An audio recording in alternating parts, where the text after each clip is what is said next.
Patay!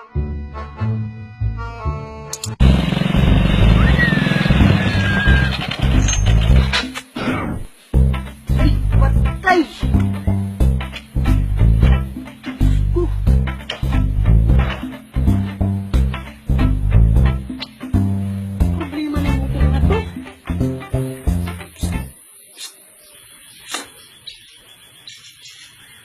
Ako? Ako? Oo, ikaw. Ako? Bakit?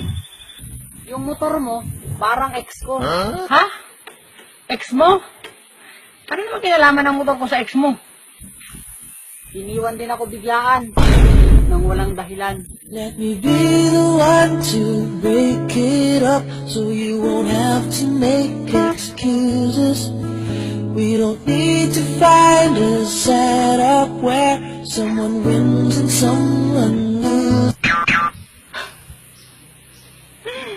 Kuya, problemado na nga ako sa motor ko. Uhugot ka pa. Ikaw, kuya, may alam mo ka ba dito na paayusan ng motor? Paayos ko lang tong motor ko. Maayos pa. Baka sakali pang maayos pa. Ganyan din yung buong akala ko. Maayos pa. Pero mas pinili niyang maghanap ng iba kaysa maayos yung pinagsamahan naming dalawa.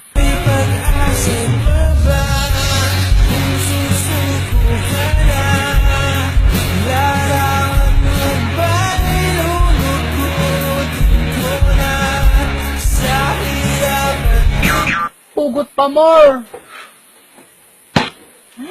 Ang inisip ko lang, kuya, pinayos ko na kasi ito kahapon. Double check pa. Akala ko okay na talaga. Tapos ngayon, ibiyahe ko. Akala ko talaga tatakbo na siya ng tama. Pero hindi pa pala. Parang sa labyan. Paasa. Ha? Paano mo naman nasabi? Akala mo yung pagiging sweet niya sa'yo, mahal ka na niya. Pero ang totoo, pinagmumukha ka lang yung tanga. Pansamantalang unan sa tuwing ika'y nahihirapan. Pansamantalang panyo. Kunti-kunti na lang nung mayak na ako sa hugot mo. Apo na oh, hindi ka lang nakatulong. Buwisit.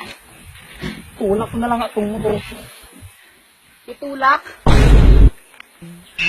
Ano naman yan? Pinagtulakan. Ganyan na ganyan yung ginawa niya sa akin. Sa harap ng maraming tao. Sabi niya, pagod na daw siya. Pero ang totoo, nagmahal siya ng iba.